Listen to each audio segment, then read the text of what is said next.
물론 거짓으로 표정을 꾸며낼 수는 있습니다. 두 얼굴은 똑같이 미소를 띠고 있지만 그 속에 담긴 감정은 다릅니다. 둘 다 양쪽 입꼬리가 올라간 채 미소를 짓고 있지만 눈은 서로 다른 이야기를 합니다. 한쪽은 진짜 미소, 다른 쪽은 가짜 미소입니다. 하지만 우리 눈은 그 차이를 한눈에 알아봅니다.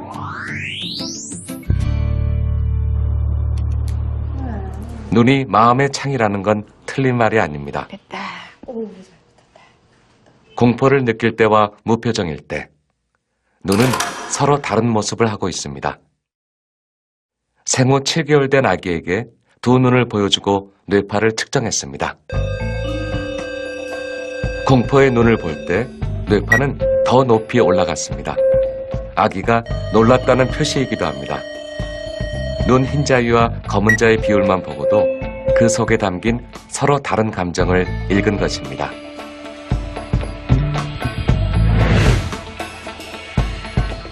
인간의 눈은 다른 동물에 비해 흰 자위가 넓어 눈동자의 변화를 쉽게 감지할 수 있습니다. 여기에 주변 근육까지 더해지면 그 속에 담긴 감정을 읽기가 훨씬 쉬워집니다. 눈을 보고 감정 상태가 어떤지 알아맞히는 RMET는 가장 널리 사용되는 공감 능력 검사입니다. 각각의 눈이 표현하는 감정을 잘 읽을수록 공감 능력이 뛰어난 사람입니다.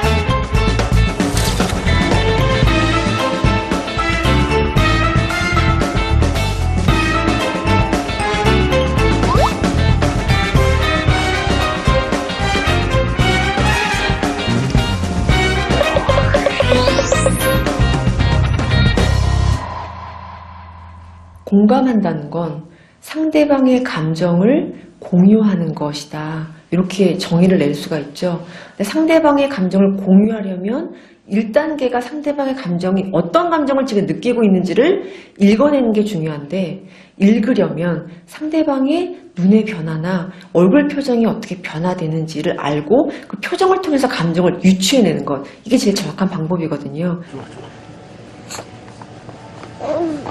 시각은 오감 중에서 가장 늦게 발달하는 감각입니다. 생후 3개월이 지나야 겨우 색을 볼 수 있고 초점을 맞추려면 6개월이 될 때까지 기다려야 합니다. 그동안 가장 잘 볼 수 있는 건 엄마의 얼굴입니다. 아기는 그 어떤 무늬나 색깔보다 사람의 얼굴을 좋아합니다. 따라했어, 엄마 따라했어. 엄마가 혀를 내밀면 아기는 금방 엄마의 표정을 따라합니다. 따라했어, 엄마 따라했어. 겨우 30cm 앞만 볼 수 있는 신생아도 엄마의 표정을 따라합니다.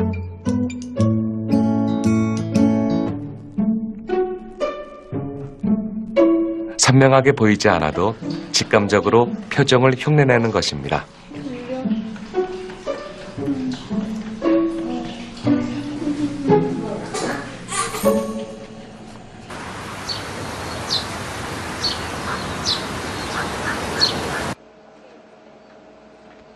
상대방의 표정을 따라하는 건 자신도 모르는 사이에 벌어지는 무의식적인 반응입니다. 전극을 붙인 상태에서 표정을 지을 때 어떤 근육을 주로 사용하는지 관찰했습니다. 광대뼈 주변 근육은 웃을 때, 눈썹 근육은 찡그릴 때 움직입니다.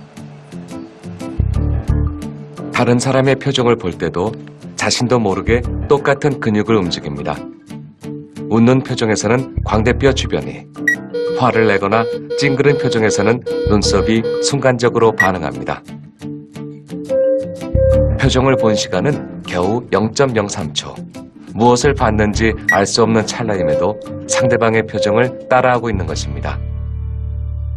표정을 그대로 따라한다는 것은 단지 표정만 따라하는 것이 아니라 그 감정도 같이 느끼는 것이 되는 것이죠. 그래서 그러한 자동화된 과정을 통해서 우리 인간은 남의 감정을 공감하도록 프로그램되어 있다고 생각합니다.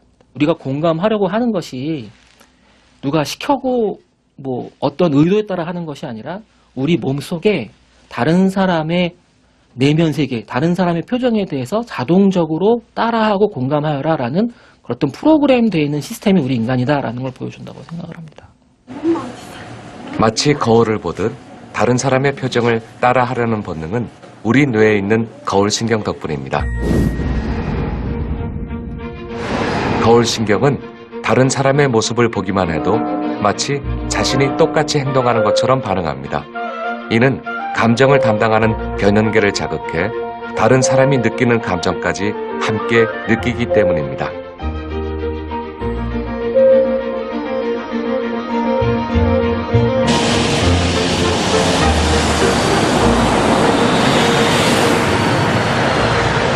이 과정은 모의 비행을 할 때와 유사합니다. 실제로 하늘을 날고 있지는 않지만 화면을 보면서 자신이 직접 비행기를 탄 것 같은 체험을 합니다. 그저 눈으로 보는 것뿐인데 비행기가 요동칠 때의 두려움과 긴장감까지 함께 느낍니다.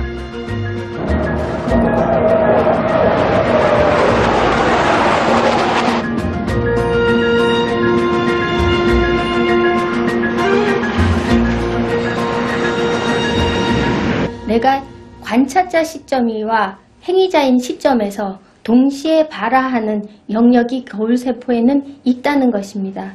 이것은 공감이나 타인의 마음이나 타인의 의도를 이해하는 굉장히 중요한 바탕이 됩니다. 왜냐하면 관찰자 시점과 행위자의 시점에서 공통적으로 발화한다는 것은 제3자의 어떤 행위나 의도나 그런 마음의 상태를 어떤 나의 것으로 어떤 나의 감각적인 운동적인 그런 정보를 일으킬 수 있다는 거죠. 그러므로 인해서 내가 타인의 행동을 이해하고 공감할 수 있게 되는 것입니다.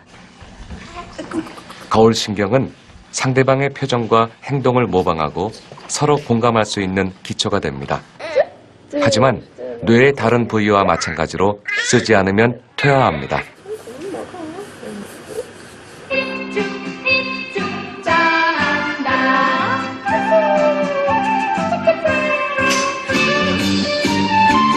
공감을 배우고 익힐 수 있는 첫 번째 대상은 엄마입니다. 아이고 맛있어요. 아이고 좋아. 아이고 좋아. 애착 이론의 선구자로 알려진 해리 할로우 박사는 1950년대 갓 태어난 새끼 원숭이를 대상으로 획기적인 실험을 진행했습니다.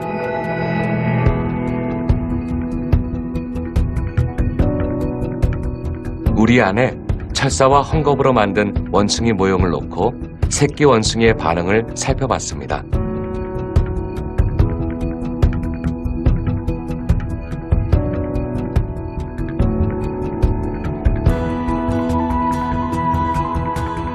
처음에는 철사 모형을 향해 달려갑니다. 우유를 먹기 위해서입니다.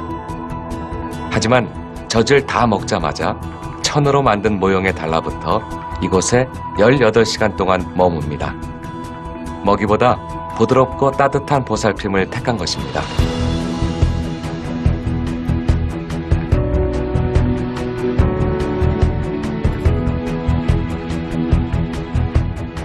공포 상황에서도 새끼 원숭이는 곧장 헝겊 원숭이에게 달려갑니다. 이는 먹이보다 부드러운 접촉과 위안이 애착을 느끼는데 더 큰 영향을 끼친다는 사실을 보여줍니다.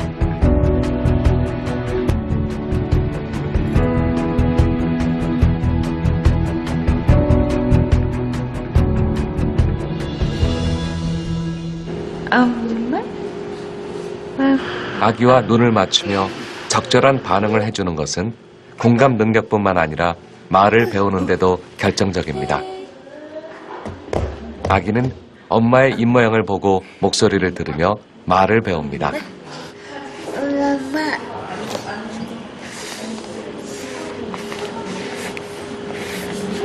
엄마?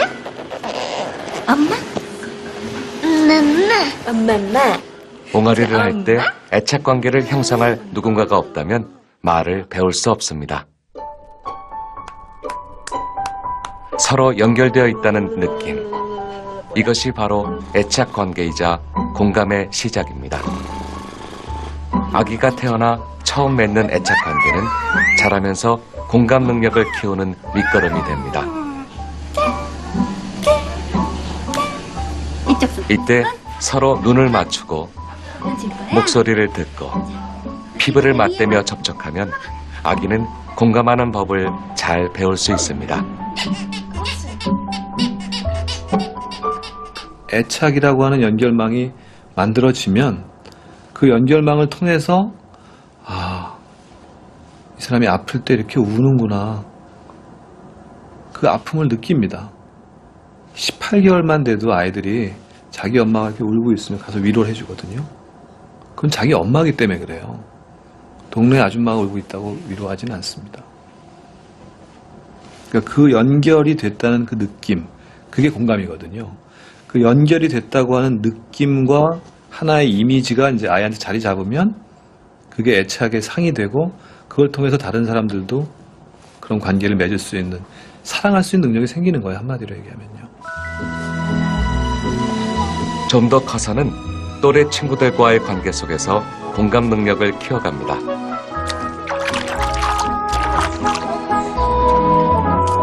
소꿉놀이를 하면서 자기 자신이 아닌 다른 사람의 입장이 되어보고 친구들과 몸을 부대끼며 놀면서 유대감을 느낍니다.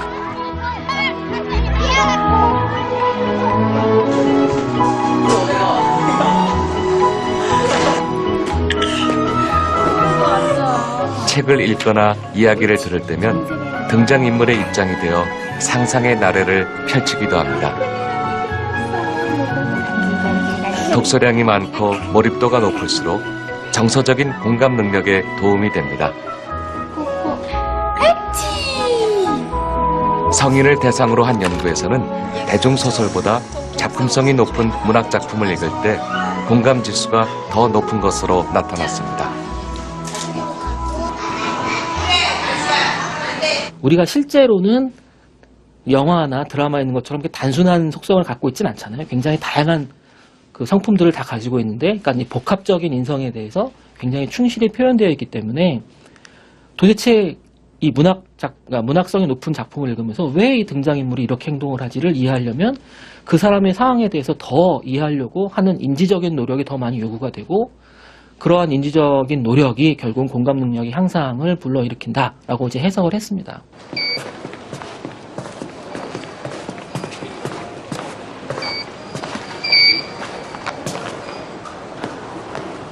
하지만 현실에서는 사소한 오해와 편견이 공감 능력을 방해하기도 합니다.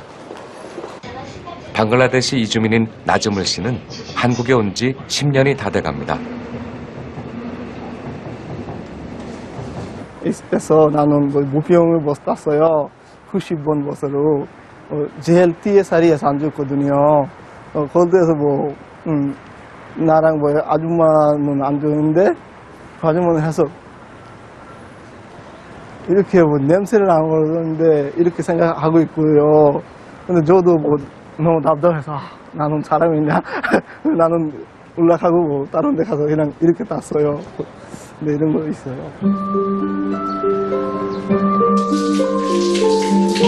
사람 몸에서 나는 냄새는 다 다릅니다. 나와 같은 냄새에 둔감하고 나와 다른 냄새에 민감할 뿐입니다. 하지만 냄새가 난다는 말은 부정적인 감정이 되어 나와 다른 누군가를 차별하고 공격하는 데 쓰이기도 합니다.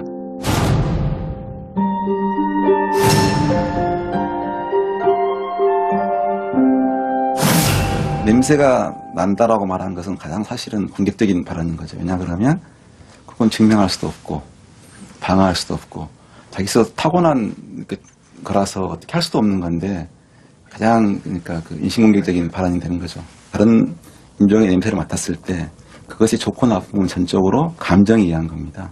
좋은 감정이 있으면 그 냄새가 좋게 느껴지고 나쁜 감정이 있으면 나쁘게 느껴지는 거죠. 그래서 냄새 자체에는 객관성이 없다는 것을 잘 알 필요가 있을 것 같습니다.